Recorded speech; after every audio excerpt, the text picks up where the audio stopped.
Allez, bonjour à tous et bienvenue dans Beats, épisode numéro 180. Ah super là, et ben bizarrement j'avais augmenté un tout petit peu le gain, rajouté un petit compresseur, machin et tout. On avait des petits soucis de son, mais là tout va bien. Là du coup c'est vachement mieux. Bon, et bien sûr j'espère que je disais, vous avez passé une bonne semaine, tout ça, que tout va bien. En fait je suis plus en face du micro aussi, voilà, là c'est mieux. Beats numéro 181, épisode avec plein de choses, test de matos et tout, enfin voilà, il y a plein de trucs. Juste ici. Mais oui, clairement. Il y a plein de choses, t'as testé une petite caméra avec une petite vidéo personnelle. Exactement. Vous allez voir la sextape de Bertrand en 360 degrés, c'est quand même... Draxa s'attendait que ça. C'est 120 degrés. Ok, parfait. Ah, il y a quelqu'un qui joue en haut. Oui, justement, on parlait de sextape, je crois qu'on y est. Allez, sur ce, passons direct aux news.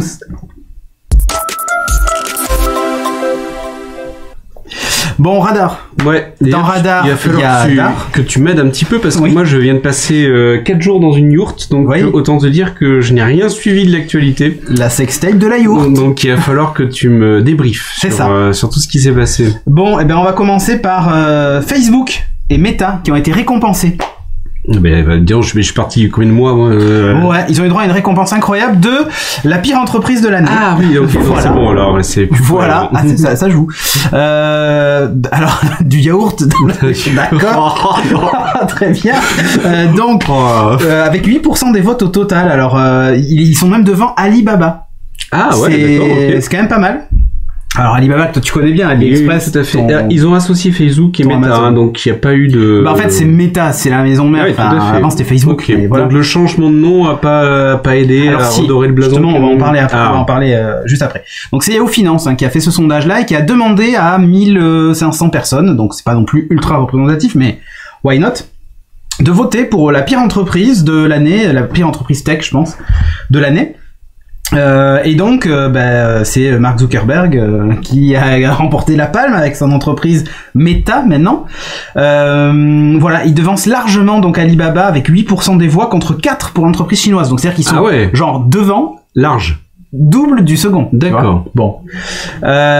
Soupçon d'abus de position dominante, en fait, c'est ça le problème, c'est ils sont empêtés dans des affaires, etc. Il y a aussi l'affaire avec Frances Haugen qui a sorti les dossiers là. Qui a sorti quelques dossiers sur on est au courant, mais c'est pas grave, on pousse quand même dans le complotisme, etc. Parce que ça clique, exactement. De bulles.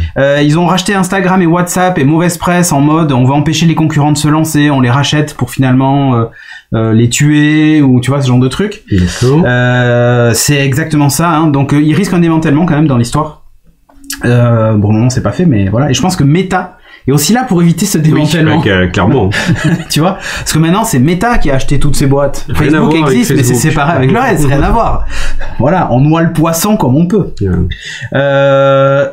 Pour 30% des votants, quand même, hein, donc c'est-à-dire à peu près un tiers, Facebook, ou plutôt Meta, justement, ne devrait pas conserver son titre l'année prochaine. Pour eux, ils estiment qu'en gros, la réorientation de l'entreprise, eh bien, ça va plutôt vers le métavers, ça pourrait être une stratégie payante, et ça pourrait être différent de ce qu'ils ont fait jusqu'à maintenant. D'accord. En gros... Ça pourrait redorer l'image un peu de... Ouais, en gros, ce qui se dit, c'est... C'est vrai que quand tu écoutes l'approche du métaverse, on était plus sur connecter les gens ensemble, il y avait un truc... Enfin, si tu veux, c'était peut-être du bullshit marketing. Du bullshit, mais l'idée globale derrière était de dire on a abusé avec ce qu'on avait fait avec Facebook, on part d'une page blanche, on recommence. Alors, tu vois, il y a vraiment ce truc-là. Donc restez avec nous, hein, parce que moi j'ai une news un peu plus loin, qui est justement sur le métaverse, pas pour tout de suite. Donc, mais bien sûr, on le sait. Mais par contre le concept est hyper intéressant. D'ailleurs, Microsoft a dit que lui son métaverse c'était Teams, Minecraft. Minecraft. C'est Phil Spencer, je crois, qui a dit ça. Pourquoi qui a dit qu'en gros, finalement, Minecraft est un super endroit pour créer, se rencontrer, discuter avec des gens, etc. C'est des serveurs persistants. En fait, c'est dans le principe du métavers, c'est que c'est persistant. C'est-à-dire que quand tu n'es pas connecté, il continue à vivre. Donc il a dit que finalement pour Microsoft, Minecraft, j'ai hâte de voir les réunions de comité de direction dans Minecraft. Ça va être à la pioche. Ça va être un truc énorme. Bon bref, c'est bientôt le 3. D'accord. Pas le 3, le CES. Ah, le CES. Parce qu'on parlait de Xbox et de Minecraft et tout ça. C'est bientôt le CES. Justement, parce eh bien, les constructeurs commencent à se réveiller, dont LG. LG qui lance un écran 19-18e. 16-18 Enfin 16-18e, pardon. 16-18. D'accord. Avant c'était 16-9e et là c'est 16-18. À quoi ça ressemble? C'est ce que t'as une image? Eh bien, c'est ça. C'est deux écrans 21 pouces qui auraient fusionné, tu vois. Alors il n'y a pas de séparation au milieu, hein. Ce que vous voyez, c'est en gros c'est la barre des tâches de Windows, quoi, en gros, mais il y a pas, la fenêtre peut monter sur les deux écrans. Wow. C'est-à-dire qu'en haut vous pouvez regarder le rendu du vidéomontage que vous faites et en bas, bon, dans les faits, vous achetez deux écrans 21/9 que vous mettez l'un sur l'autre. Grâce à un bras, vous avez le même résultat. À la nuance près qu'il n'y a pas de barre. Après, ça dépend du prix, hein, parce que si le prix est intéressant. Alors, ils n'ont pas annoncé de prix, mais mon petit doigt me dit que ça va pas être donné. Ça sera pas le prix de deux écrans l'un au-dessus de l'autre. Non, il y a des chances que ça soit beaucoup plus cher. Donc voilà. Alors, il peut évidemment s'orienter dans l'autre sens pour avoir un écran 18/16e. Pourquoi pas. Il y a deux entrées HDMI, vous pouvez brancher deux sources, une qui affiche en haut, une qui affiche en bas. Enfin bon, tu sais, c'est le truc assez classique, c'est pas vraiment nouveau. Il est livré avec le pied derrière, un pied LG qui est vachement bien. Ils déménagent leur bureau, je sais pas ce qu'ils font. Non, je pense que c'est le chien qui joue. Ce pied a l'air vachement bien et d'ailleurs il a été annoncé par LG comme existant aussi en double bras pour les gens qui font du dual screen, s'ils veulent mettre deux écrans. Bon voilà. Il a l'air pas mal avec pas mal de. Il a assez design, plein d'angles possibles. Il a l'air hyper smooth. Quand on voit les vidéos, ça a l'air hyper propre. Tout le câblage se passe à l'intérieur. Enfin bon, bref. Un bras de qualité. À noter quand même la résolution des écrans. C'est du 2560 par 2880. Puisqu'en fait, c'est deux écrans 1440p l'un sur l'autre. D'accord. Donc forcément, tu doubles la résolution. Il y a vraiment rien d'exceptionnel, hein. Il s'appelle le Dual Up. Parce que c'est dual et c'est au-dessus, ou en dessous, c'est up. Voilà, 98% de comment ça s'appelle, du DCI-P3, donc les couleurs, le contraste, machin, tout est nickel. C'est le Ergo Stand, le nom du bras. Et il est inclus avec, donc il fonctionne avec un clamp évidemment, voilà. Ce qui est pas mal. Moi j'ai deux Space Monitor Samsung, tu sais, qui ont un clamp aussi, pas de pied. Ils sont livrés avec un clamp, tu sais, ceux qui sont là plaqués au mur, hein, voilà. Et qui se plaquent vraiment au mur. C'est pas mal quand t'as un bureau qui est pas très profond. Ouais, pour ta config, c'est top. Et moi, je t'avoue que les deux comme ça, c'est pas mal. Alors le seul truc, c'est que tu sais, j'ai l'écran de gauche qui est pas vraiment orienté vers moi. Donc du coup, il est vraiment à plat et des fois c'est un peu loin. Ah, c'est un peu niveau angle. Tu peux pas te mettre au milieu parce que t'as un trait. Alors il faudrait peut-être un troisième. Tu vois, comme ça j'en ai un au milieu. Comme Yvan là. Non, je peux pas, j'ai pas de place. Mais on peut pas tourner. Est-ce qu'on peut le tourner à l'horizontale? Alors celui-ci de LG. Oui. Le bras permet de faire une rotation. Un 18/16e pour le coup. Voilà, ça devient un 18/16e. Format un peu bâtard quand même. Format un peu bâtard, mais pourquoi pas? Honnêtement, ce format-là a l'avantage de prendre de la place en hauteur, mais pas en largeur. Non, mais c'est donc si t'as un bureau qui est petit et que tu veux pas t'installer un truc avec deux écrans, les bras souvent sont immenses. Mais l'idée du rendu, ton rendu au-dessus, ton montage en bas, c'est bien vu quoi. Moi je trouve ça assez cool. Voilà. C'est très bien vu. Putain, je regarde parce que j'avais l'impression qu'il y avait un problème. Mais non, c'est bon. C'est bon. Voilà. Donc du coup c'est plutôt cool. Ce qu'annonce LG. Ah, j'ai vu que tu as glissé une news au milieu. Oui. Bah, en fait, j'aurais voulu enchaîner avec l'autre. Mais vas-y. On va faire comme si c'était ton émission. Ok. Donc là, c'est le LG Stand By Me. Stand By Me. Il y a pas de D. Qu'est-ce que c'est? Attention les gars, un truc révolutionnaire. Ça fait 27 pouces. Donc c'est un écran 27 pouces. D'accord. Sans fil. Sur batterie. Que vous pouvez mettre n'importe où chez vous. Voilà. Avec un bras pour le régler, tout ça. T'es dans le canapé, tu regardes ton écran. Voilà, tu dis la télé est beaucoup trop loin. Mettons un écran. En fait, je vous ai fait une sélection. Ouais, il y avait des trucs ultra classiques, des télés contre le mur, machin, mais des trucs qu'on a vu 1000 fois. J'ai fait exprès de faire une petite sélection de trucs qui sont un peu plus insolites, on va dire. Un peu plus insolites. Aux toilettes, exactement, par exemple, dans la cuisine. Et donc t'as une batterie, hein, c'est ça? Ouais, le socle. En fait, il y a une batterie. Je crois que la batterie dans le socle, c'est assez lourd, mais il y a des petites roulettes en fait en dessous que là on voit pas. Du coup, ça permet de le faire rouler un peu partout chez toi, quoi. Tu vois. D'accord. Donc, quel est l'intérêt de ce produit? Mais attendez, regarde, après, tu as un Mac chez toi? Pour du pro, ça peut être pas mal. Mais ça dans une salle d'attente, si t'as pas de prise ou quoi que ce soit. Ouais. Alors, il y a quelques caractéristiques quand même. Alors, ce qui est un truc qui est pas mal, t'as vu derrière, c'est du tissu. Ah oui. C'est full tissu, donc c'est fait pour que ce soit, comme ça va être l'un des rares écrans où on va voir l'arrière, ils ont soigné le design de l'arrière de l'écran, fatalement. Alors tu vas me dire, ok, c'est cool, mais comment je branche mon Apple TV? Oh lol, sans fil. Ben tu la branches pas. Où sont les connecteurs? Bon, Amazon Prime intégré, YouTube, Netflix, c'est des apps, ça fonctionne aussi en mirroring grâce au NFC, donc plutôt Android. D'accord. Tu approches ton téléphone et tu fais mirroring de l'écran dessus, voilà. Mais l'écran est tactile.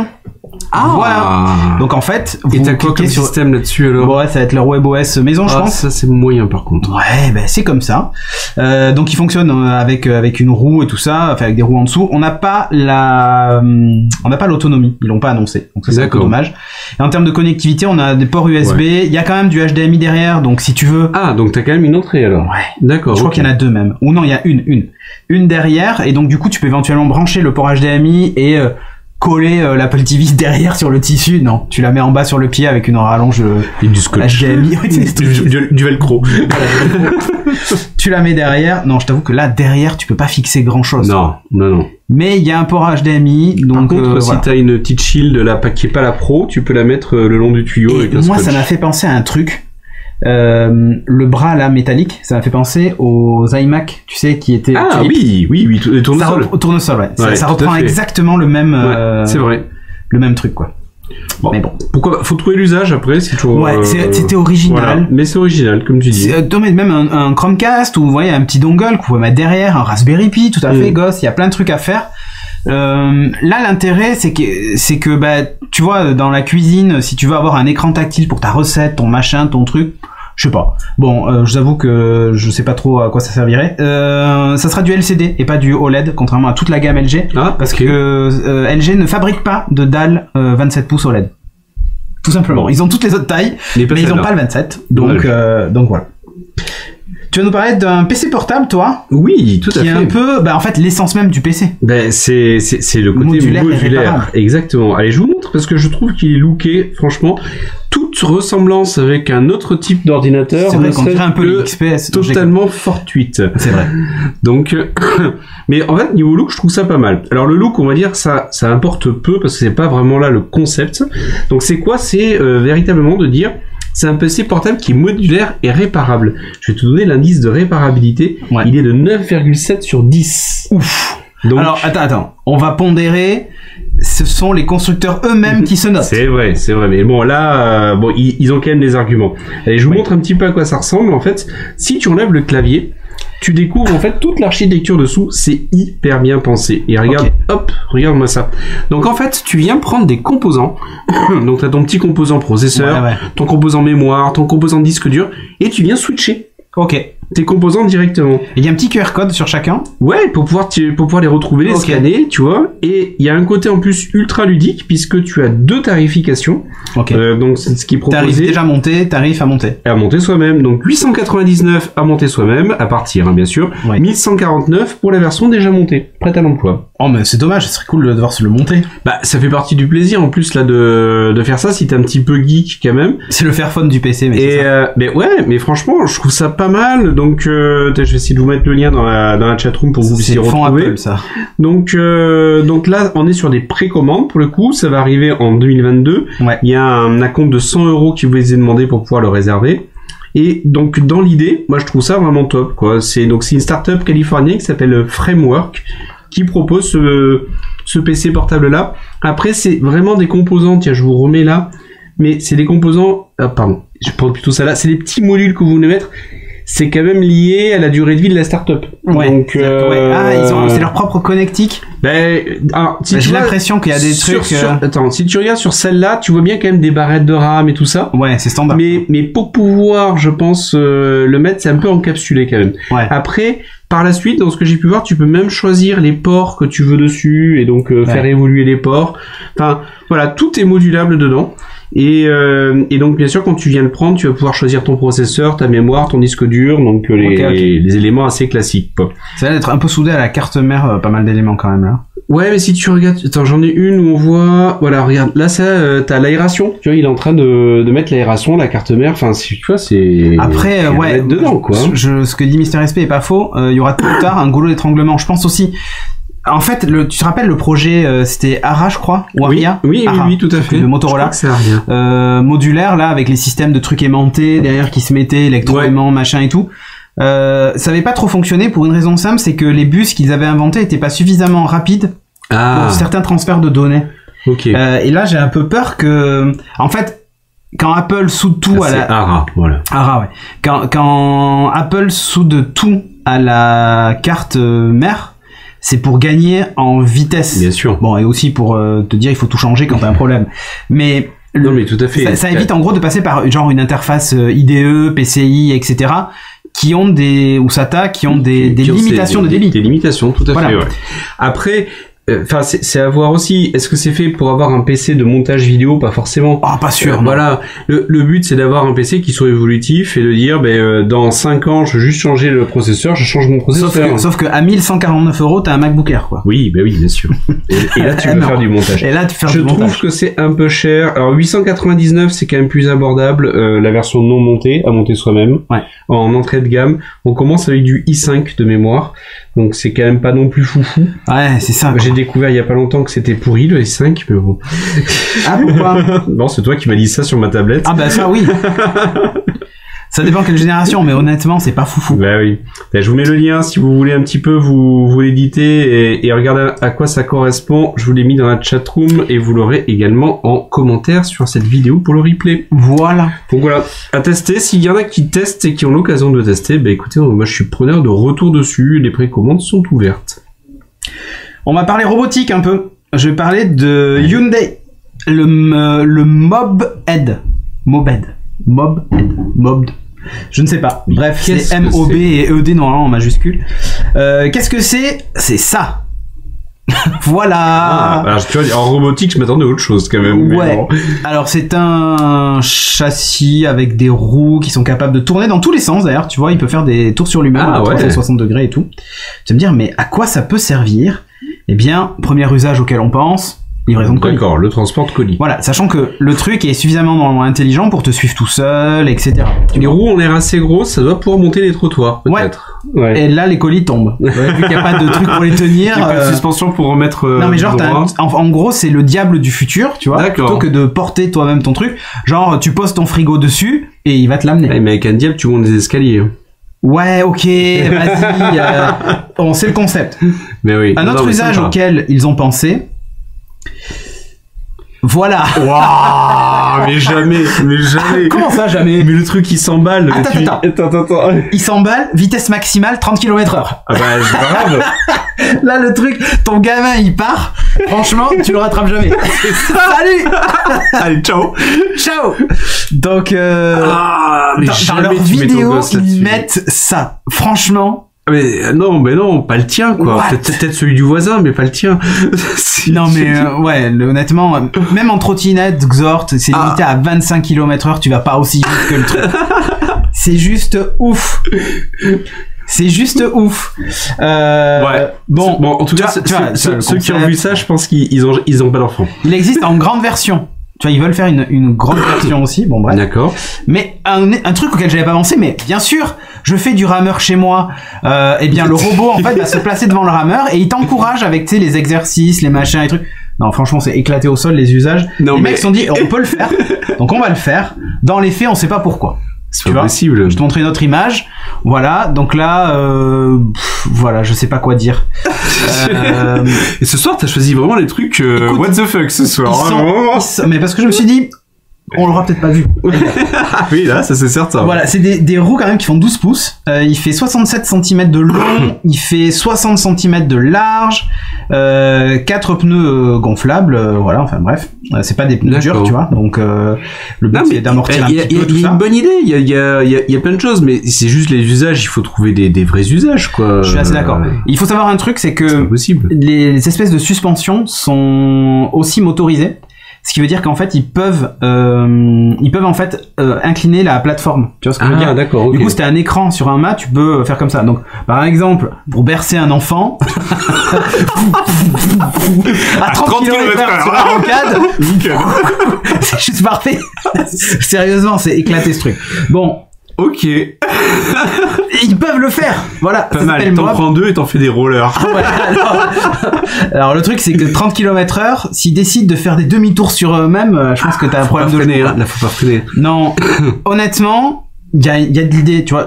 Alors, t'as peut-être déjà vu la Poste avec ses petits chariots automatiques, tu sais, le courrier où t'as le facteur en fait a un, je crois que c'est une espèce de bracelet qui sont d'ailleurs une espèce de montre qui permet de en gros le chariot te suit tout le temps et il évite quand il y a quelqu'un qui croise le truc, il s'arrête pour éviter de rentrer dans les gens, etc. Et il te suit avec le courrier, il peut appuyer sur un bouton et le truc s'arrête. Du coup, il prend son courrier, il distribue, puis il repart dans la rue, il rappuie, le truc le suit sans arrêt. Et t'as une autonomie là-dessus ou rien. Quelque chose Pour le moment, en fait, je pense que ça va être présenté aussi au CES. Hein. Voilà. Hein. Donc, l'idée de Hyundai, c'est de dire, on peut le faire. On peut le faire. Maintenant, c'est à vous de trouver les usages. Ouais, c'est ça. Mais en fait, après, peut-être qu'ils vont monter des partenariats justement pour pouvoir avoir des usages. Ça serait possible. Ouais. Avec un fabricant de poussettes, je suis pas sûr. Non, bah là, non. J'ai un gros doute. Pas possible. Après, tu vois, pour promener ton chien. Genre, le truc va promener ton chien à 30 km/h. Ah, c'est nickel. C'est énorme. Ou si le chien est fatigué, il peut monter dessus et il le ramène. Peut-être que les premiers 100 mètres, le chien y suit, mais bon, au bout de 100 mètres, c'est fini, quoi. Je sais pas. Non. Tu vois, par exemple, dans une... Wow. Non, mais je sais pas, j'essaie de trouver un usage, mais... tu vois, je sais pas, t'es magasinier, t'as des grosses pièces de comment ça s'appelle, de trucs à transporter, etc. Tu fous tout là-dessus et ça te l'amène. Tu vois, c'est un peu je sais pas, en fait. Non, bah là, Caméraman. Exactement, Mister SP. Tu peux poser un pied dessus et caméra et le truc est motorisé, tu peux lui demander de faire un parcours et tu vois, je sais pas. Après, si tu peux le contrôler à distance et tout ça, t'as un petit côté fun, hein, mais il faut trouver vraiment les usages, là. Enfin, moi, j'ai un gros doute sur mais comment on peut commercialiser un truc et mettre comme exemple le berceau et un rameur, un rameur avec un écran en face, c'est... Enfin, tu te dis, les gars... En fait, c'est un assistant coach sportif. Leur truc. Je te jure, dans la vidéo, en fait, la fille va s'installer, tu vois le truc qui avance et qui se gare devant elle. Et elle rame et en même temps elle voit les performances machin et quand elle atteint le truc se met à basculer de gauche à droite genre ouais t'as gagné. Non mais pourquoi le truc il a besoin de bouger? Je sais pas. C'est pour l'humaniser, tu vois, c'est pour le dire. Ouais, c'est génial. C'est vraiment génial. Bon, je vois que je t'ai pas convaincu. Ah là non, ouais. Allez, news suivante, on va parler de Swift. Apple qui a lancé Swift Playground 4, ils ont fait une mise à jour de Swift, on est passé en 5.5. Etc. Alors, je vous en parle parce que je vais tester ça moi pendant les vacances. T'as vu la pub sur Twitter? Non. Moi, je l'ai eu plusieurs fois. Apple Éducation qui te dit, alors peut-être que c'est parce que j'ai écrit responsable pédagogique dans ma bio Twitter et que la pub ciblée fonctionne bien. Un PDF de 45 pages, j'ai récupéré sur comment apprendre à coder en 8 heures pour des collégiens. D'accord. Donc je vais tester le truc sur mon fils qui est collégien avec Swift Playground, j'ai téléchargé la dernière version et tout ça. C'est vachement bien. J'ai déjà commencé à tester le truc. Quand tu dis bien, c'est que c'est simple en fait. C'est hyper intuitif. Simple. C'est hyper simple et même mieux que ça. Avec Swift Playground 4, tu peux publier l'application dans le store directement. Wow. Comme tu le ferais avec Xcode, etc. Mieux encore, le code en fait que tu as dedans, tu peux ensuite l'éditer sur Xcode sur Mac si besoin. Ah bien. Donc on est passé du petit truc pour t'amuser à tu peux sortir une app. Et j'ai regardé les exemples d'app et tu peux faire un sismographe juste en exploitant l'accéléromètre. Après ça peut te faire ça fonctionne en page de fond d'application. Et du coup, dès qu'il y a un séisme détecté, eh ben tu peux avoir une notification qui te dit séisme, machin et tout ça, tu vois. Enfin bon, c'est un détail, mais en gros l'idée c'est de t'amuser. Il est au collège, même pas un mois, ouais je sais, Ghost. Donc, vite, le premier ça grandit vite. Hein. Le premier fils. Et donc voilà, tu peux faire des trucs vraiment géniaux. Et là, on est sur un outil qui te permet de publier des apps dans le store. Avec, il y a pas mal de templates, il y a pas mal de trucs qui sont inclus dedans, et c'est pas mal. Donc, si vous avez un iPad, vous avez jamais fait de code, ça vous parle pas du tout, tout ça, essayez Swift Playground. Il y a vous allez trouver plein de tutos, il y a plein d'exercices même déjà intégrés, mais le truc d'Apple, 45 pages, le PDF, et tu vois jour par jour, genre t'as le manuel du prof, machin et tout ça, et tu suis le truc quoi. Donc, je vais essayer avec ma fille, mais j'ai un gros doute sur le fait que ça l'intéresse beaucoup. C'est pas trop son truc. Il y a quand même du code. C'est pas du no-code, hein. Il y a quand même du code. Tu commences par apprendre la logique, etc. Donc, on est sur, tu sais, des espèces de blocs, façon, c'est Patate quel âge qui le propose, en fait, ils disent que tu commences quand t'as envie. D'accord. Voilà. Et en fait, tu peux switcher en un bouton. Tu passes de, alors je sais pas si on le voit sur la capture. Ah, je suis pas sûr. Tu passes du no-code au code. D'accord. En Swift, directement. Juste avec un bouton. Et en gros, ce que tu as fait avec tes blocs, tu le vois ce que ça donne en Swift. En code. Et du coup, après, si tu veux modifier directement en Swift des valeurs, des machins, tu peux le faire plutôt qu'avec des blocs. Mais là, le fait de pouvoir ensuite l'envoyer côté Xcode et le récupérer et là venir enrichir ton projet, c'est pas mal ça. Ça, c'est super intéressant. Ah oui, mais c'est vachement bien. Ouais. Donc voilà, vous pouvez... Ça donne une bonne base sur ton projet pour faire gagner du temps éventuellement. Quoi. Exactement. Donc vous pouvez vous amuser avec. C'est disponible sur iPad. Je crois que Swift Playground est aussi disponible sur Mac. Pas sur téléphone, mais iPad et Mac, et vous pouvez vous amuser dessus à commencer à dev des apps. Et en 8 heures, vous avez fait votre première app, vous avez découvert le développement. Et c'est la promesse du truc, hein. Donc en gros, c'est devenez développeur en une journée, donc 8 heures. Dans les faits, on va pas le faire une journée, on va l'étaler, mais voilà. Donc à tester, moi j'ai commencé à le tester et honnêtement, je suis assez bluffé par la mise à jour, quoi. Donc voilà. Sur ce, tu vas nous parler un petit peu du métaverse. Et ouais, mais justement, tu vois, on parle du métaverse et en fait, malheureusement, on est en train de se dire que c'est pas pour tout de suite. Pourquoi ? On a une célèbre loi qui est la loi de Moore. Et si on suit en fait la loi de Moore, en gros, dans les 5 ans qui viennent, on va avoir une puissance de calcul qui va être multipliée par 8 ou par 10. C'est déjà bien. C'est très bien. Mais c'est pas suffisant. C'est pas suffisant du tout pour pouvoir arriver à proposer toute la vision qu'ils ont avec le métaverse et tout chez Meta. Chez Meta, ouais. Parce que honnêtement, sur Minecraft, c'est bon, quoi.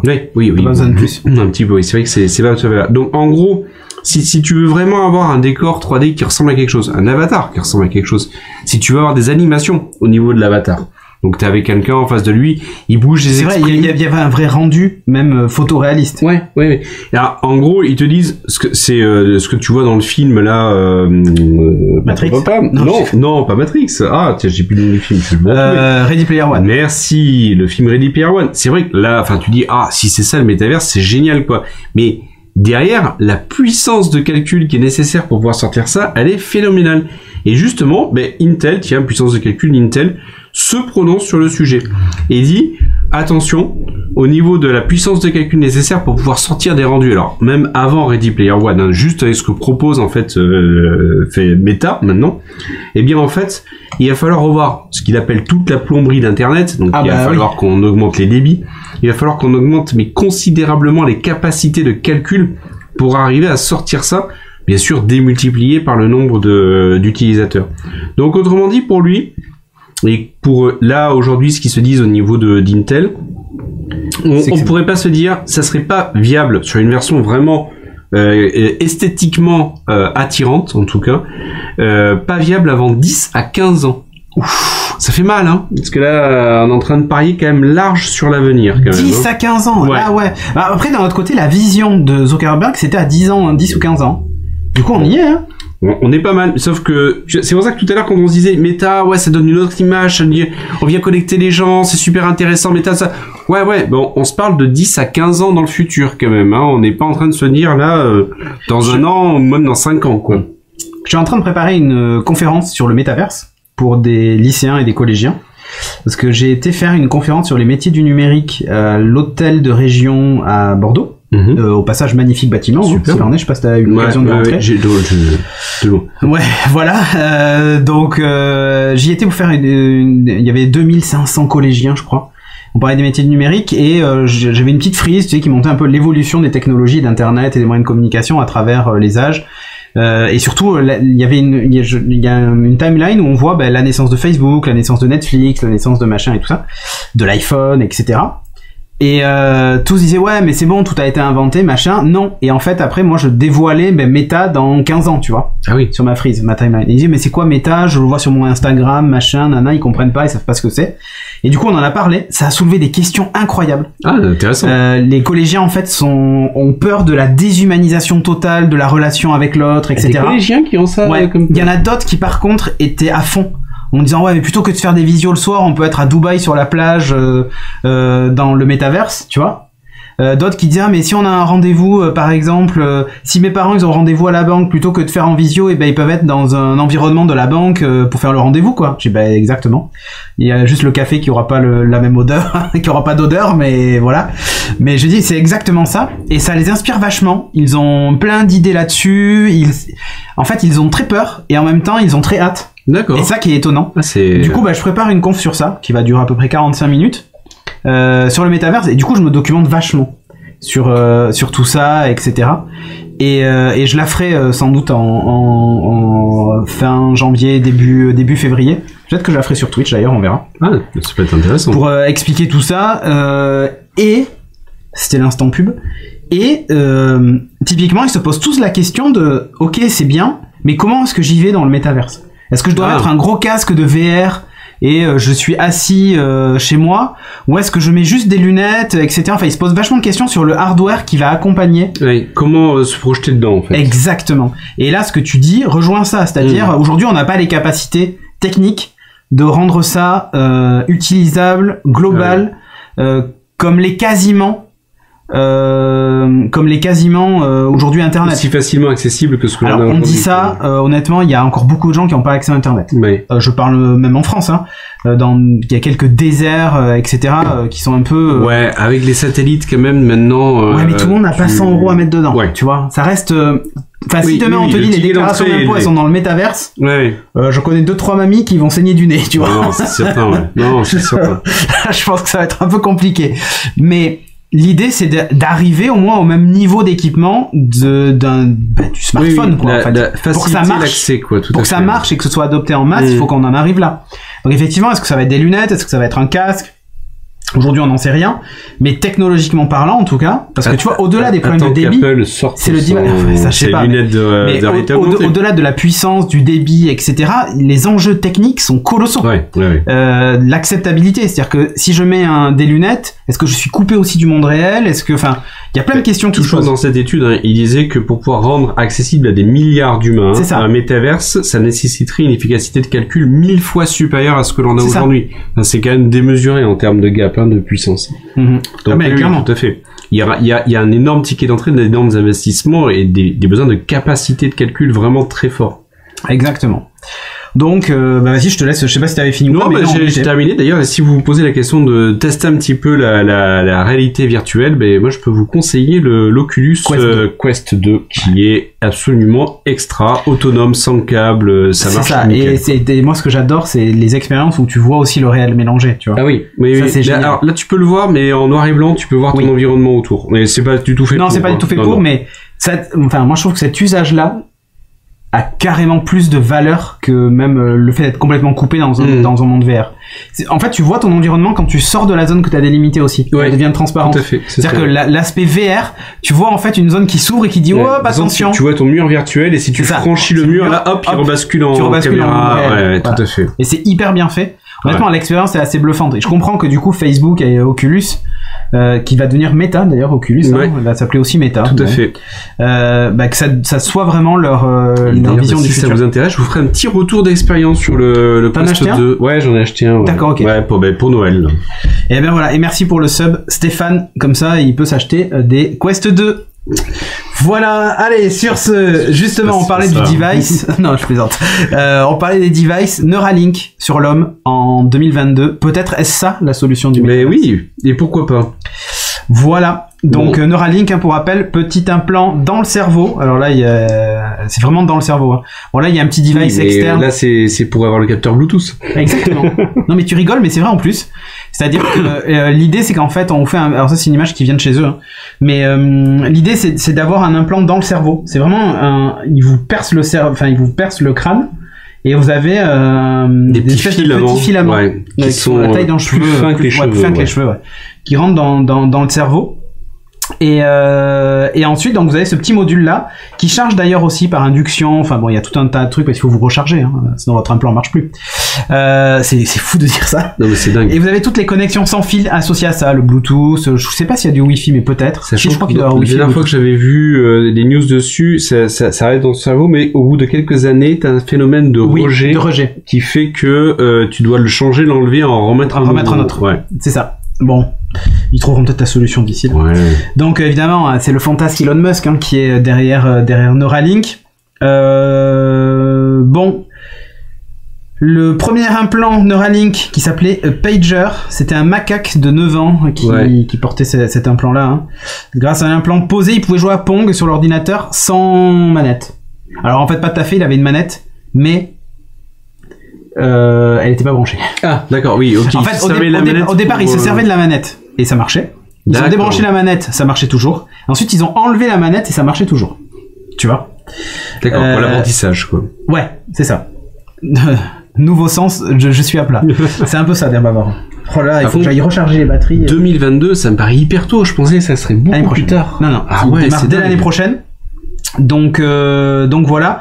Ce qu'ils expliquent, donc c'est le but, c'est de simplement contrôler un curseur dans un jeu, donc c'était assez facile. Mais l'objectif, c'est à terme, c'est de réparer les lésions de colonne vertébrale. Mais oui, parce que vu que tu es capable de contrôler des choses sans fil, bah en fait l'idée c'est de dire voilà, ta colonne vertébrale elle est sectionnée à un endroit. On va mettre un device qui va renvoyer les impulsions nerveuses sur la partie basse de ta colonne là où c'est coupé. Et on va ce petit implant va être piloté sans fil grâce à l'implant que tu as dans le cerveau.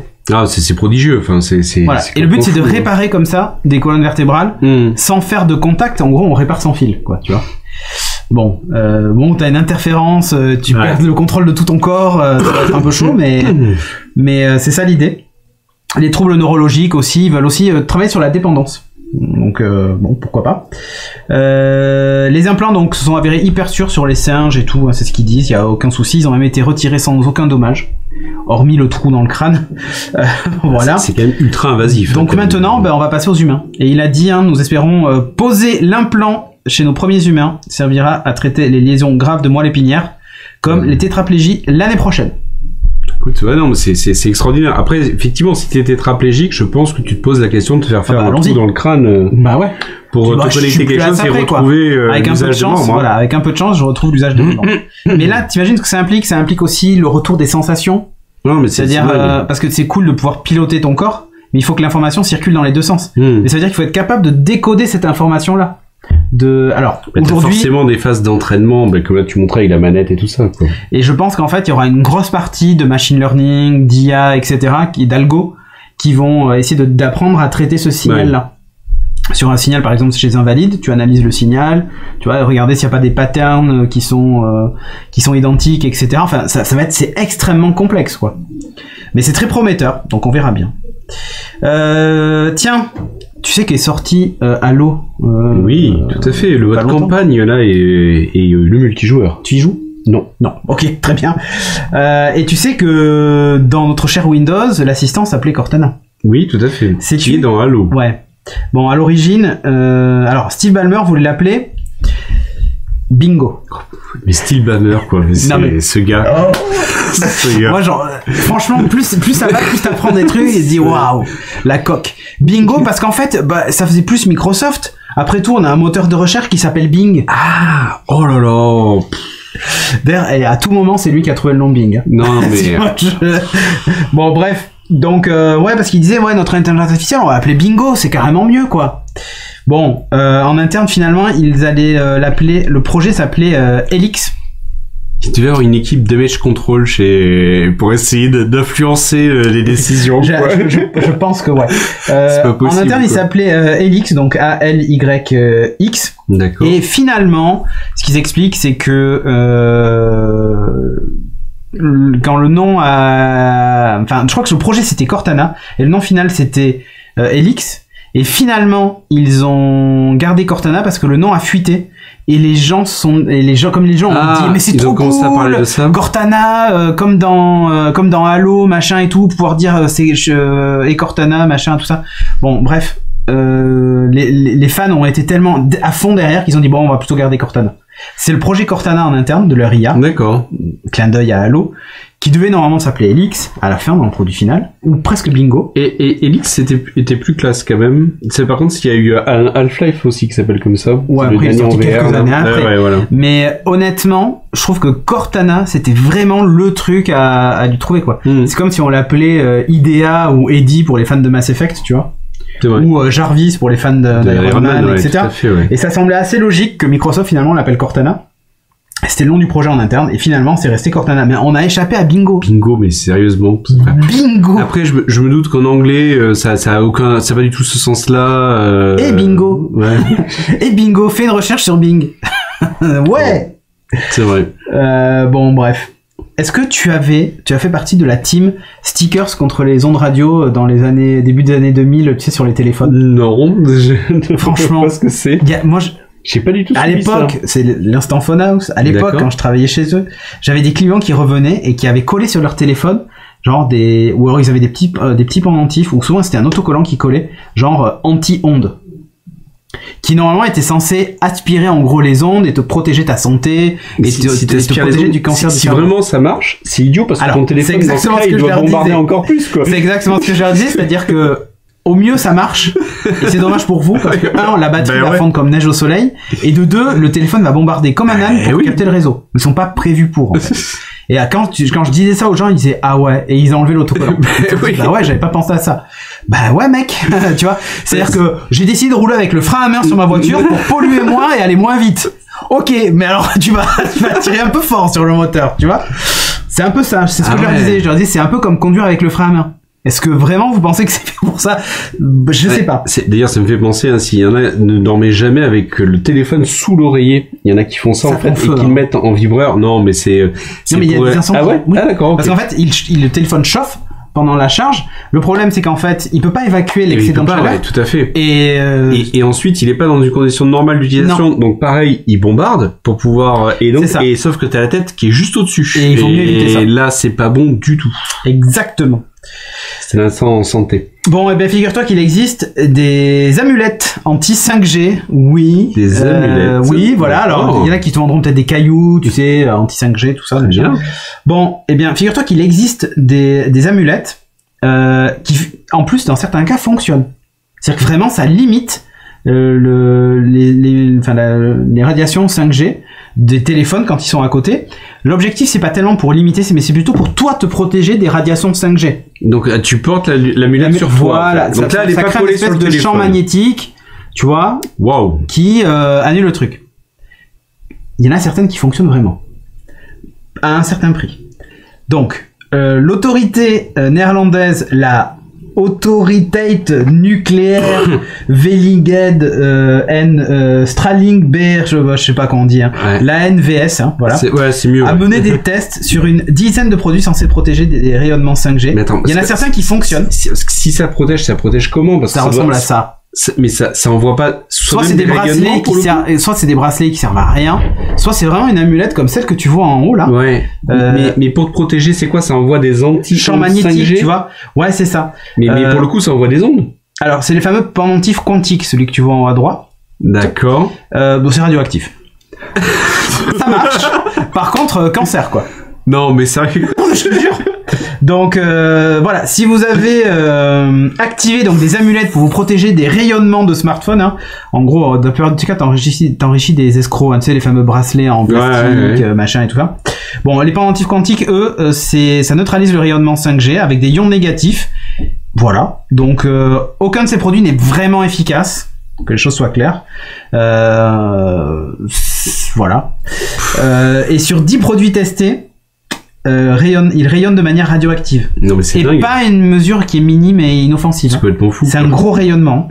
Donc voilà. En gros, tu dépasses la valeur limite stricte d'exposition cutanée en vigueur aux Pays-Bas si tu portes ce genre de truc. Et en plus, tu le portes tout le temps. Donc partage le nom. Je vais te le traduire. Oh, c'est trop compliqué. C'est trop compliqué. Ah oui. Non, parce que je vais les mettre dans le chat. Ah, le nom, ok. Donc voilà, donc il faut faire hyper gaffe aux amulettes contre le kryptonite, ça fait pareil. Il faut faire hyper gaffe aux amulettes contre les rayonnements 5G, c'est de la merde. Au mieux, vous aurez un cancer. si jamais vous en avez une qui est radioactive et qui émet vraiment des ions négatifs. Donc voilà. Il y a même certains produits qui sont bien faits, hein. Ils sont faits pour les enfants, ils sont en couleur, avec des petits designs en forme de Pokémon, tu vois. Total. Donc c'est cool. En France, en fait, il y a aussi les patchs anti-ondes Phase Up que vous connaissez peut-être. C'est les plus courants, et je crois que c'était Human X Silicium, je crois, ou X Silicium, je sais plus quelle est sa chaîne, le nom exact de sa chaîne, qui avait justement démonté ces trucs-là, et en fait, il y a absolument rien dedans, ça ne fait rien du tout, c'est prouvé que c'est du charlatanisme de première, donc vous faites pas avoir. Meilleur des cas du placebo. Si à Noël on vous en offre un, au mieux, dans la DeLorean, vous pouvez peut-être recharger le Deus Ex Silicium, ouais. Vous pouvez éventuellement recharger la DeLorean pour partir voyager dans le temps, au mieux. Voilà. Bon. C'est la fête ou pas? Sachant que j'ai vu un petit article qui disait que ça y est, là, l'autorité sur les fréquences s'est prononcée, et donc il n'y a aucun impact et aucune exposition supplémentaire de fait d'être passé à la 5G versus la 4G. C'est ça. Donc on n'est pas plus exposé qu'avant, et donc pas plus dangereux. Voilà, vu que tu meurs plus tôt, t'es moins exposé à la 5G. Ah, tout à fait, Bavarois. Mais voilà, on a trouvé la logique. Il y a une logique, voilà. Bon, sur ce, je te propose qu'on passe tout de suite au bench.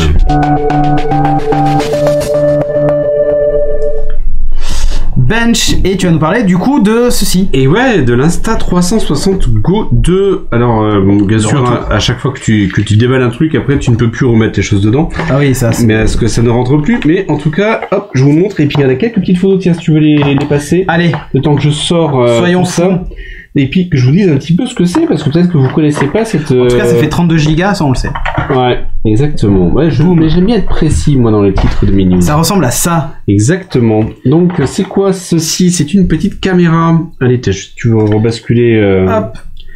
Donc, une petite caméra qui va se trouver là-dedans. Donc ça, c'est le petit boîtier de transport, tu vois. Ah ok, c'est comme des AirPods. Ouais, voilà. Bon, c'est plus large, hein, effectivement. Donc on a la petite caméra dedans, et donc la petite caméra, on vient la sortir comme ceci, et elle est aimantée. Ok, putain, j'ai cru que c'était là-dedans. Et non. Et en fait, tu vois, c'est tout petit, vraiment minuscule, quoi. Tiens, si tu veux l'attraper. Et là, je l'ai avalé. Attends, on va regarder de suite la vidéo. Voilà, c'est ça. Donc, pour le coup, tu as là la petite télécommande maintenant à la main, où tu peux déclencher à distance l'enregistrement. Tu peux choisir le mode vidéo. Ça fait télécommande. Non, j'ai pas lancé. Ah merde. Et ensuite, tu as la possibilité de le mettre sur pas mal d'accessoires. Donc, tiens, t'as un premier accessoire qui est celui-là, qui est un iPad Pro. Ça fonctionne assez bien dessus. Mais donc c'est magnétique, ce qui fait que tu peux le mettre à peu près partout dès que tu as du métal. Et tu vois, dès que tu vas le mettre dedans, ça va venir s'aimanter. Clac. Voilà, comme par magie. Est-ce que c'est radioactif? Non, malheureusement, ça protège pas de la 5G. Ah merde. Et l'autre point... Oh là là, mais ah oui, et ça se colle ça? Ouais, et ça se colle, ouais. Alors t'as une petite protection là que t'as dû enlever, donc nickel. Okay. Et puis ça, tu peux le coller à n'importe quel matériel. C'est de la nano... Ah oui, je vois ce que tu veux dire. Je m'en suis pas encore servi justement pour... Ça tient pas bien. Voilà, non, c'est ta vitre qui est pourrie. Ouais, je pense. Et toi qui portes souvent des casquettes, par exemple. Exactement. Tu mets ça sur ta casquette. Sur un bonnet, ça marche aussi? T'orientes ici. Ça doit marcher sur un bonnet, ça? Mais oui, ça doit marcher sur un bonnet. Ah oui, si tu le glisses dans le truc. Voilà. Ah, c'est pas mal, ça. Et donc, tu peux mettre comme ça ta petite caméra. Et en fait, l'autre point aussi que tu as là... J'ai une plaque aimantée sur la tête depuis que j'ai la 5G. C'est ça. C'est vachement pratique, regarde, ça fait... Si t'es vacciné, normalement, ça tient tout seul. Ah merde. Ah ouais. Et l'autre possibilité aussi, tu as la possibilité de le mettre sur un accessoire. Donc là, c'est accessoire compatible avec les GoPro. Donc tu as la pince GoPro. La grippe, ok. Voilà, le grip GoPro, et donc tu as ça dessus aimanté.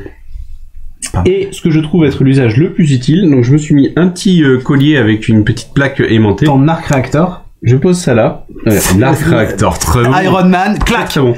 Et là, comme ça, hop, tu te déplaces, tu filmes les gens et tu filmes leur plein gré. Bah, ça se voit quand même, mais ouais, c'est vrai. Ah bon, quand même. Regardez, il s'est fait vacciner, ça tient tout seul sur lui.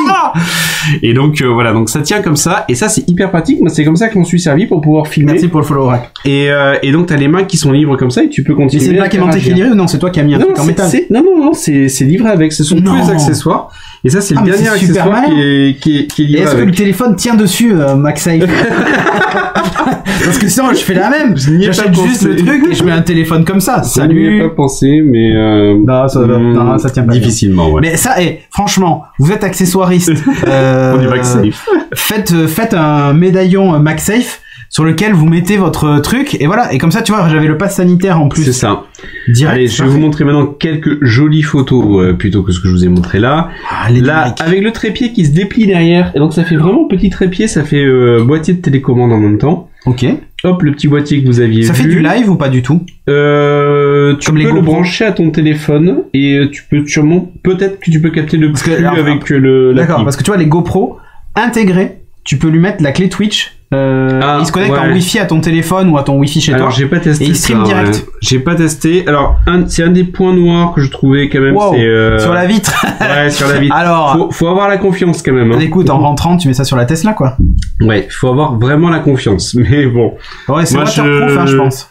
Je tenterai pas. Je regardais juste si c'était possible, mais non. Ouais, alors oui, c'est tout à fait. C'est waterproof. Et si tu veux nous mettre une petite vidéo pour voir le rendu. Alors attends, parce que je suis pas certain de ce que je fais. Le mettre. À tout moment, ça va planter. Il y a du son ou pas sur ta vidéo? Non, il n'y a pas de son justement. Ok. Super. Mais voilà. Donc voilà, rendu. Et donc je vous disais là que je revenais de yaourt. C'est ton yaourt ça. Exactement. Ok, et les stabilisations logicielles du coup. Alors voilà, là j'ai mis en vidéo pro. Donc en vidéo pro, c'est ça dure moins longtemps, ça dure que 20 minutes au lieu de 30. Par contre, ça stabilise très très bien. Donc, comme tu vois là. Vous voyez, il va falloir envoyer de l'argent, hein. Vous voyez dans quoi il vit. Eh oui, c'est triste. Donc d'ailleurs, ça va, c'est équipé la yaourt. Ce sont les yaourts de Gascogne, ça s'appelle, et ça se trouve dans le Lot-et-Garonne. Donc voilà, tu vois donc l'image est à 120 degrés. Assez intéressante. Tu peux la retoucher dans tous les sens via l'application une fois que tu as fait la vidéo. Donc tu peux la remettre à plat, tu peux lui donner des effets différents. Il y a le shoot on Insta. Vraiment, c'est extrêmement fait, très très très bien fait. Et ensuite, au niveau de la capacité, on a vu 32 Go. La définition maximale, c'est du 2560 par 1440, pardon. Ok. Là, je l'ai exporté moi en 1920, ce qui était déjà très très bien. Oui, oui. Clairement, au bout de 20 minutes, alors moi le max que j'ai fait c'est 10 minutes. Je fais plutôt des petites vidéos de 10 minutes. Ça chauffe. Clairement. Ouais. À la fin, le truc est bien chaud quand même hein, quand tu le récupères. Et je pense que c'est ça aussi une des limites. Hein. Donc, au bout de 20 minutes, il n'y a plus de batterie. Tu le remets dans son socle et son socle le recharge. Okay. Et t'es reparti. Je crois qu'il recharge 4 fois de mémoire. Ok, c'est pas fait pour de la prise de vue longue durée. Non, mais c'est vraiment tu rentres dans un point, t'arrives à la fin de la vidéo. Ça y est. Donc, écoute, franchement, c'est vraiment bien. Moi, j'ai trouvé le côté compact. C'est vraiment tout petit. Ouais. C'est hyper pratique là-dessus. Ensuite, tu le remets dans le petit boîtier. Hop, c'est reparti. C'est autonome, donc tu peux prendre sortir la caméra, la poser, t'appuies sur le bouton, ça lance l'enregistrement. Ça, c'est t'as pas besoin de la caméra. Enfin, du boîtier. Ok. Le boîtier, tu fais des réglages et ensuite, le boîtier, en fait, tu vas le connecter et ensuite, une fois que t'es connecté, tu veux lui dire ce que tu veux faire. Mais ça, après, tu peux faire avec ton téléphone déclenchement à distance. Tu mets moi, j'en suis servi pour faire des photos de groupe. Donc, tu poses comme ça sur une table ou sur une pierre, en l'occurrence, c'était. Et avec ton téléphone, tu fais déclenchement à distance, par exemple. Ok. Voilà. Après, si tu poses juste ça, hop. Avec ta petite boîtier de télécommande, tu peux faire aussi déclenchement à distance. C'est Bluetooth. Ok. Si tu l'as posé quelque part. Oui, avec un trépied ou avec ta casquette. C'est ça. Donc elle vibre pour t'indiquer où elle en est. C'est étanche sans caisson. Alors pas le boîtier, mais la caméra. Oui. Donc ça c'est vraiment super intéressant. Qu'est-ce que tu as d'autre? La prise de son. La prise de son est correcte. Non, mais t'as du son. Ouais, t'as la prise de son, elle est correcte.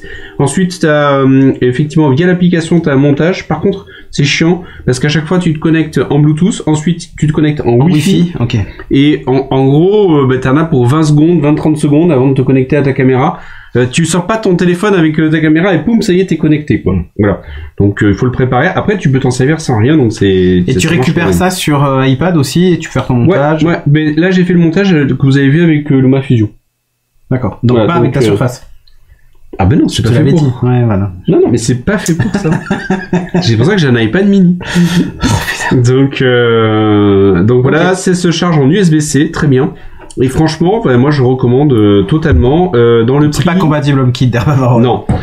Dans le prix, t'as des promos à 280 et quelques. Sinon, c'est dans les 319. Ouais. Pas mal. J'aime bien dans les 319, c'est très précis. Dans les 319,80. Voilà, c'est ça. À peu près. Compatible HomeKit, je n'en ai pas Non, la moindre idée, je pense pas, non. Non. Mais bon, ok, pas mal. Voilà. Donc l'Insta 360. Ouais. Moi, je recommande. Mais elle est pas à 360. Non. Elle est qu'à 120 degrés. Moi, au début, quand tu m'as dit, vas-y, cette caméra, machin, au début, je pensais qu'il y avait un objectif devant et derrière. Ouais, moi aussi. Mais ça fait 360. Et elle est même pas 180, elle est 120. Après, tu l'as vu, 120, c'est énorme, hein, déjà. Ça rend bien, hein. Pour le coup, c'est bien large, quoi. Et après, tu peux retailler dans l'application. Vraiment très bien fait. Après, t'as Watt 1000 filtres à mettre dedans. Là, j'en ai mis rien du tout. J'ai tout sorti d'original, quoi, pour pas dénaturer. Bon, après, tu dis limité à 1440p, c'est pas mal, hein, parce que ça fait quoi, 2560 par 1440. C'est ça, ouais. C'est correct, c'est hein. Très bien. Enfin, vraiment, pour de la caméra à lapin, là, je vais, par exemple, pour le ski, je vais me mettre ça sur le casque, avec mon grip de GoPro. Ouais. Et ça va être génial, quoi. Ouais, clairement. Enfin, c'est hyper pratique. Pas mal, c'est tout petit. Bah oui. C'est tout petit. Seul jour, moi, je suis plus fan des GoPro parce que je trouve que, tu vois, l'aspect. D'ailleurs, ils ont sorti la GoPro Max. Je sais pas si tu l'as vu, qui filme à 360. Ouais, mais on n'est pas dans les mêmes tarifs. Ah non, on n'est pas du tout dans les mêmes tarifs. Mais qui est aussi étanche sans boîtier. Mais qui diffuse en direct. Moi, c'est ça en fait que je kiffe. Alors pas la Max on s'en fout. 360 diffusé ça a aucun sens. Mais la GoPro 10, 8, 9 même, elles ont cette diffusion directe et ça je trouve vachement bien. Ouais, effectivement. Alors peut-être. Je crois même qu'elles sont compatibles NDI. Je viens de lancer l'appli, je vois pas où ça pourrait être, mais peut-être. Non, et je crois qu'elles sont même compatibles NDI, ce qui signifie que tu peux l'utiliser sans fil sur le même réseau que ton ordi en caméra. D'accord. Comme tu vois, je le fais avec mon iPhone chez moi et tout ça. Et tu peux le faire avec une GoPro. Et ça aurait été cool qu'elle ait au moins cette fonctionnalité là, tu vois, de pouvoir sans fil puisqu'elle est Wi-Fi. À creuser, hein, mais je l'ai pas trouvé sur l'appli en tout cas. Parce que ça, branché dans le petit boîtier tout petit machin, c'est vraiment top. Ah oui, ouais. Là, il y aurait moyen de faire un gros. Mais bon, après, déjà, en déplacement, enfin, c'est vraiment super pratique. J'avais ça vraiment dans la poche. Là, t'as une fixation pour standard. Oui, pour mettre sur un pied. Et ensuite, je la sortais juste avec ça. Je disais que ça. Quelque part, voilà. Et hop, clipper là-dessus et t'es parti et tu filmes et tu poses pas de questions, quoi. Après, ça avait un gros blouson de ski, vous oubliez, hein, ça va pas aimanter. Ouais, peut-être que ça marchera moins bien, mais c'est fort, hein, c'est bien puissant, mais bon, effectivement. Après là, le mieux c'est de prendre le grip sur le casque de ta GoPro et c'est bon, quoi. Voilà, je vous la remonte vite fait, hein. Là, comme ça, on dirait qu'elle est immense, mais en fait, elle est toute petite. Ouais, c'est minuscule, hein. Toute petite. Et donc, l'objectif, tu peux le changer là. Si t'as une bague autour, tu dévisses et tu changes l'objectif pour un plus grand angle. Ouais, c'est ça, tu peux changer un peu dessus. Ok. Et donc voilà, là, on voit, hein, sur ce pied là, qui est aussi sa station de recharge. Ouais, exactement. C'est bien, très très bien pensé. Ouais, c'est bien trouvé et ce qui fait télécommande en même temps, c'est vraiment top, quoi. Bon, ok, écoute. On le saura, l'Insta 360 Go 2. En plus, Insta, elle aurait pu poster sur Insta direct. 32 gigas pour moi, c'est largement suffisant. Encore une fois, c'est intégré, hein, tu peux pas rajouter. Tu peux pas. C'est des vidéos de 20-30 minutes max. Donc t'en fais quelques-unes sur une journée. D'un côté, tu tournes plein de plans différents. C'est ça. Voilà. Après, tu peux l'exporter, décharger sur ton téléphone et puis dans ce cas supprimer. Ouais, exactement. C'est l'objectif. Ok, parfait. Sur ce, je te propose qu'on passe tout de suite à l'application. Ah oui. Allez, l'application de la semaine, eh bien, c'est Moonlight que je reteste. En fait, c'est un truc que j'avais testé il y a très longtemps, quand ça était à ses balbutiements. Je le testais d'ailleurs à l'époque sur une tablette Nexus 7. D'accord. Ah ouais, effectivement. Ça date, je crois qu'en fait il s'appelait pas Moonlight au départ, ça a changé. Enfin, il est sur GitHub, c'est open source, c'est gratuit. Bref, et il est maintenant disponible carrément partout. Voilà. Oui, sur PC, Mac, sur Chrome OS, sur Android, même sur l'Amazon Store si vous avez une Kindle, sur iOS, sur Apple TV, partout, sur PS Vita, sur Wii U avec Homebrew, sur LG WebOS, enfin bref, à peu près partout. Alors moi j'utilise sur une Apple TV 4K. D'ailleurs j'ai acheté la nouvelle télécommande, c'est une ancienne Apple TV 4K. Mais que fait Moonlight ? Et que fait Moonlight ? Moonlight, ça vous permet de jouer à des jeux vidéo dans votre salon, jeux vidéo de votre PC, dans votre salon. Vous streamez. D'accord. En gros c'est ton cloud personnel et ça nécessite zéro config. Alors, je dis zéro config, pas tout à fait, mais presque. C'est-à-dire qu'en fait, la limitation, c'est qu'il faut avoir une carte graphique Nvidia dans ton ordi. Ah oui, enfin c'est quand même une belle limitation. C'est-à-dire que si t'es à AMD, t'oublies. Mais si tu es Nvidia, c'est ok. Pourquoi? Parce que c'est basé sur la technologie Shield. Shield, ok. Exactement, de streaming à distance. Bon. Et donc pour le coup, tu vas nous expliquer ce que ça apporte par rapport. Il faut Windows 7 minimum. Streamlink, je crois que ça s'appelle. Steam Link. Oui, voilà. Ouais. C'est que c'est pas lié à Steam et que tu fais tout tourner avec. Donc il faut Windows 7 ou supérieur. Donc moi je suis sous Windows 11 et ça fonctionne. Il faut une GTX ou une RTX. Et maintenant les quadro GPU sont pris en charge. Il faut Nvidia Experience, enfin GeForce Experience ou Quadro Experience si vous avez une quadro. Le mieux c'est d'être en Ethernet, mais ça marche en Wi-Fi. Donc j'ai d'abord testé en Wi-Fi et là je suis passé en Ethernet. Dans les faits ça marchait très bien en Wi-Fi. C'est juste que j'ai eu l'opportunité je teste aussi un réseau mesh chez moi, iMesh, d'Asus. J'ai acheté un petit boîtier qui va une centaine d'euros pour étendre mon réseau Wi-Fi qui était déjà très bon, mais je voulais tester le Wi-Fi 6 et là il est Wi-Fi AX, donc Wi-Fi 6. Donc bref, je m'étale pas là-dessus, ça j'en parlerai dans un autre bit sans doute. Intéressant. Pour étendre en gros le Wi-Fi chez toi, tout à fait. parce que j'avais une trentaine d'appareils en Wi-Fi connectés chez moi en permanence. Autant dire c'est le bordel. Là t'as facile le Wi-Fi. Là j'ai divisé tout ça. Enfin bref. Donc ça marchait très bien en Wi-Fi, mais il faut du 5 GHz. Voilà. Si vous avez un Wi-Fi 2.4, vous oubliez, ça va laguer. C'est logique. Et évidemment un gamepad, Microsoft ou une manette PlayStation, DualShock ou DualSense. Maintenant elles sont compatibles avec. Alors. L'interface est assez agricole, si on peut dire ça comme ça. Donc agricole. Là, ouais, enfin tu vois c'est très basique. Ah oui, d'accord, ok. En haut à droite, c'est-à-dire que c'est simple, basique, ça marche. C'est agricole, tu vois, c'est. Ah oui. On va à l'essentiel. Tu vois en haut, ma manette Xbox est contrôlée, le Xbox Wireless Controller. Et là, je vous montre l'écran des réglages. Donc résolution de streaming. Alors je sais pas si on le voit. Alors c'est ces photos prises chez moi tout à l'heure. Je stream en 4K. Alors ça se voit peut-être pas sur la capture parce que évidemment c'est écrit en blanc sur blanc. En 60 fps parce que c'est le maximum que supporte la version Apple TV, mais on peut monter jusqu'à 120 fps si vous avez une Shield, un Mac ou un peu une télé compatible. Voilà. Le bitrate vous pouvez monter jusqu'à 150 mégabits. Donc si vous êtes en réseau 5 GHz, ça fonctionne. Si vous êtes en Wi-Fi un peu moins, enfin en 5 GHz, mais vous pouvez descendre jusqu'à, je crois, 20 mégas. 10 ou 20 mégas, je sais plus. Enfin bref, moi je me suis mis au max parce que je suis en Ethernet 1 giga, donc voilà. Je peux choisir de laisser le son se jouer sur le PC. Si par exemple je suis dans la même pièce que le PC et que le PC j'utilise un casque sans fil ou peu importe, je peux laisser le son jouer sur le PC et comme ça je dérange personne dans mon environnement, j'ai mon casque sans fil, etc. Optimiser les settings du jeu. Alors là je l'avais mis sur Wii mais après je l'ai enlevé. En gros c'est avec le Nvidia GeForce, il optimise les trucs pour que ça tourne le mieux possible, mais t'es pas obligé. Citrix X1 mouse support, donc si vous voulez utiliser une souris, voilà, le Game Controller Detection automatique, donc j'ai mis oui.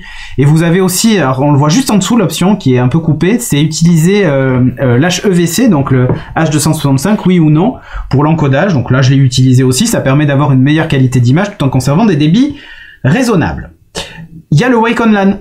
Et qui fonctionne vachement bien. Donc quand vous lancez l'interface, vous avez la liste de vos PC. Donc bon là il y en avait qu'un moi allumé, enfin un seul enregistré. Donc je clique sur Wake PC et devinez quoi, ça allume mon PC. Et ton PC était éteint ou il était en veille? Il était éteint et dans le BIOS j'avais réglé d'accepter les Wake on LAN. Donc du coup ça réveille. Mais il y a un problème. C'est que j'ai un mot de passe et que je peux pas taper le mot de passe à distance. Donc je suis obligé d'aller sur le PC pour taper le mot de passe, mais c'est un détail. Donc vous pouvez tester le réseau, il vous dit si tout va bien, vous pouvez remove lost, bon le truc ultra classique. Et l'interface, comme je disais, elle est hyper agricole, hein. Ça ressemble à ça. C'est-à-dire que tu as la liste des jeux installés sur ton ordi. Ouais, mais... Et tu navigues soit à la manette, soit à la télécommande, c'est au choix. En haut à gauche, tu vois, t'as le bouton, le truc des settings qui nous ramène au premier écran que j'ai montré. Et quand vous lancez le jeu, vous arrivez sur ça. En fait, la plupart du temps, il se passe rien. C'est-à-dire que vous arrivez sur le bureau de Windows 11. La télécommande ayant un trackpad, vous pouvez bouger la souris sans souci. Il y a un clavier aussi virtuel dans Windows 11 qui apparaît en bas à droite. Vous pouvez cliquer dessus, taper des trucs si vous voulez. Mais en gros, moi, je me suis mis en raccourci Origin et tout. Alors, des fois, il lance Origin. Mais il faut quand même cliquer sur lancer le jeu. Il se lance pas tout seul. Il y a quelques jeux qui se lancent, mais pas tous. Et évidemment, j'ai testé avec Mass Effect Andromeda en 4K, le jeu full qualité, sympa, remarque, hein. 60 FPS. ça marche du feu de Dieu, zéro latence. J'ai eu des soucis, on voit l'Apple TV d'ailleurs planqué en bas. J'ai eu des soucis sur l'utilisation du Xbox Controller parce que j'avais des problèmes d'interférence. Le sachiez-tu que tous les câbles HDMI ne sont pas blindés comme il faut. Ah. Et donc dans mon cas, mon câble HDMI, dès que je passais en 4K avec l'Apple TV, le Bluetooth fonctionnait plus. Alors, fonctionnait plus. C'est dingue, c'est ça. pas vrai, mais la manette se déconnectait sans arrêt, il fallait que je sois genre Wow. ça c'est l'Apple TV, ça c'est la manette. Il fallait que je sois ici pour éventuellement avoir une latence de dingue et que la manette soit connectée. Et je comprenais pas pourquoi. Et j'ai plein d'appareils chez moi qui se J'aurais déconnectaient. jamais trouvé le coup du câble. Enfin, Mais mec, comment t'as fait pour trouver ça? Je suis passé en 1080p en me disant je vais tester. Ouais. Et là, bingo, tout fonctionne nickel. Et je me suis dit, what? Wow. C'est le fait de passer en 4K qui fout le bordel? Eh bien oui, parce qu'en fait, quand les signaux 4K dans les câbles HDMI émettent en fait des interférences sur le 2,4 GHz. Et là, je me suis dit, mais bien sûr, ma bonne dame, mais ça foutait le alors là... bordel sur les appareils. Tu vois, par exemple, cette semaine, mes volets ont des connecteurs Wi-Fi intégrés, tu sais, pour les piloter avec HomeKit. Et je me suis dit, tiens, c'est bizarre, le volet qui est à côté de la télévision, il répond pas. Bingo. Ah ouais. Ça a brouillé aussi le signal Wi-Fi parce qu'il est sur du 2.4 bien sûr, ouais. de mon volet. Comme quoi, les les câbles blindés, pour le coup, c'est hyper important. Bon, en fait. 70 € le câble blindé Belkin sur Amazon. Mais il fait combien de mètres? 2. 30 € chez Apple. Du coup, je l'ai acheté chez Apple. 70 € un câble 4K. Belkin. Câble 4K, 48 Go, qui va bien. Moi, j'ai pris les câbles 8K, moi, pour être tranquille. Il est 8K, mais j'ai acheté un câble 8K à 10 balles, de 1 mètre, blindé, Ugreen, machin, ouais. tout ça. Même problème. Ah ouais. Même problème d'interférence et tout. Je me suis dit, putain, je vais acheter le câble Belkin. Si jamais j'ai encore le même problème d'interférence, j'appelle un chaman. ouais. Bizarrement, non, je branche le câble. La mulette. Ouais. Bizarrement, je branche le câble. C'était réglé. C'était bon. Et alors, c'est le câble qui est vendu dans les Apple Store, comme certifié Dolby Vision, machin, Apple TV et tout. Ben ouais, honnêtement ouais. Ah ouais, ok. Eh bien, figurez-vous que si vous avez des câbles merdiques chez vous et que vous avez une PS4 ou une PS5, plutôt une PS5, que vous diffusez de la 4K avec le profil 444, tu sais, tout, la totale quoi, tu vois. Alors moi j'ai juste pas le HDR parce que ma télé est pas HDR. Mais si vous utilisez ça, la plage dynamique, machin, adaptation des couleurs RGBO, machin et tout ça, si vous utilisez tout ça, eh bien vous avez de fortes chances que si le câble est pas blindé, si vous avez des problèmes de déconnexion de manette, ce soit lié à ça. Ah, c'est dingue. Ouais, non, mais il faut vraiment aller chercher, quoi. Faut aller chercher. Alors, je peux te dire, j'ai passé un temps de dingue à régler ce putain de problème. Et j'avais même, je sais pas si t'as vu, mais là, tu vois, j'ai 2 HomePod. Oui, j'ai vu ça. Qui me servent de stéréo. Et je me suis dit, c'est bien sympa, là. En plus, le son, et tu sais, il active automatiquement le Dolby Atmos, entre guillemets. Ouais. Honnêtement, j'ai pris une claque versus ma barre de son. Ça n'a juste rien à voir, hein, vraiment. Et eux sont connectés en Wi-Fi. Et ils basculaient parfois sur le 2.4. Et j'avais un HomePod qui répondait pas. De temps en temps, j'ai dit, mais bordel. Alors du coup, maintenant, je les ai forcés sur le 5 GHz. Comme ça a réglé une partie de mon problème. Mais j'avais toujours ce problème de manette quand je jouais avec Moonlight. Eh bien, j'ai réglé le problème avec un câble. Vous le saurez. C'est le câble HDMI. Belkin vend des câbles de 2 mètres. Prenez-les chez Apple, ils sont moins chers que sur Amazon. 70 €, 2 mètres de câble. Putain, ouais. Et 59 € le 1 mètre de câble sur Amazon. Prenez un 2 mètres chez Apple. Honnêtement, tu vois que le câble, c'est un câble de qualité, hein, par contre. Hein. C'est... Voilà. Hein, ils peuvent mettre une belle boîte pour l'emballer, quoi. Voilà. C'est vachement bien. Ça marche hyper bien, le Moonlight. Honnêtement, là, tous les jeux que vous voyez, j'ai testé Anthem. Alors pourquoi j'ai testé Anthem? Pas parce que le jeu est génial, mais plutôt parce que je voulais tester Anthem en 4K. Et quand je dis 4K, ça envoie du 3860 par 2100 et quelques. Donc ouais, c'est entre guillemets ce qu'on pourrait appeler le 2K, hein, parce que bon, bref. Mais c'est la résolution de ma télévision native. Mon écran de PC a pas une aussi haute résolution. C'est du 2560 justement par 1440. Je voulais tester Anthem parce que si tu veux, l'univers est tellement rempli de végétation, tout ça, et ça va tellement vite. Il y a tellement d'effets de lumière et tout ça que je voulais vérifier que la compression en H265 allait pas donner, tu sais, comme quand tu vois des fois dans des séries avec le débit, tu vois des artefacts de compression comme tu vois même sur Twitch et tout, zéro. Honnêtement, j'ai la sensation d'être face à mon écran. Alors, ça, c'est pas mal. C'est extrêmement fluide. Il n'y a pas de carré, de pixelisation et tout ça. C'est magnifique. En fait, j'ai rien à dire. Le truc est parfait. Tu peux nous remontrer attends, je le mets. Pour le coup, donc on le trouve partout alors. Ouais. Et même sur les tablettes Chrome OS. Je l'ai testé aussi sur mon téléphone. Et ça marche hyper bien. Et sur le téléphone, tu as les contrôles virtuels. Même l'Amazon App Store, donc ça veut dire que tu peux l'avoir sur avec les Fire Stick Fire TV. Alors, sur un Fire TV peut-être, sur les Kindle ça y est. Donc oui, je pense que oui, ça y est sur le stick. Wow. Et ce qui est ouf, c'est que sur téléphone, t'as carrément, tu sais, le contrôle virtuel. C'est-à-dire que tu vois des manettes virtuelles qui apparaissent et ça marche hyper bien, quoi. D'accord. Oui, alors sur Shield, évidemment, autant prendre la solution Nvidia, clairement. Bien sûr. Mais ça marche hyper bien, quoi. Et alors, je l'ai testé aussi sur un Raspberry, mais moi, c'était un Pi 2. Et bon, pour le coup, ça ramait sec. Hein. Ils disent d'ailleurs, ils recommandent un Pi 4. Hein. Ça m'intéresse beaucoup, là, pour le coup, ce que tu montres. Et donc, est-ce que c'est gratuit, ce Moonlight ? 0€.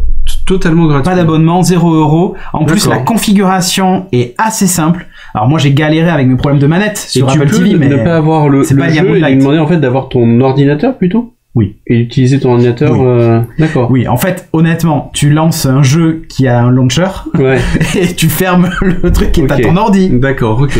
Voilà. Et sur ton, t'as testé un peu le mode ordi pour voir si c'était. Ah oui, bah j'ai lancé de la musique dessus, tout marche bien. Et tout le son est diffusé. Dessus quoi. Donc en plus tu bénéficies du son Dolby Atmos dans le cas, tu vois. Mais voilà. Non, ce que je disais, parce que moi j'ai bricolé ma Switch. Ouais. Et donc j'ai installé Android dessus. Et je fais le Xbox Game Pass dessus. Là, j'ai mon Shadow sur ma Switch. Et bon, je me posais la question d'arrêter peut-être le Shadow, donc ça peut être pas mal. Ça. Voilà. Tu peux très bien faire ça. Tu peux très bien avoir le Xbox Game Pass sur ton ordi, streamer sur ta Switch. Ouais, non, mais là, autant utiliser l'application. Mais là, ça permet directement de lancer le jeu qui est sur mon ordi. Dans ce cas, j'ai une RTX. Ouais.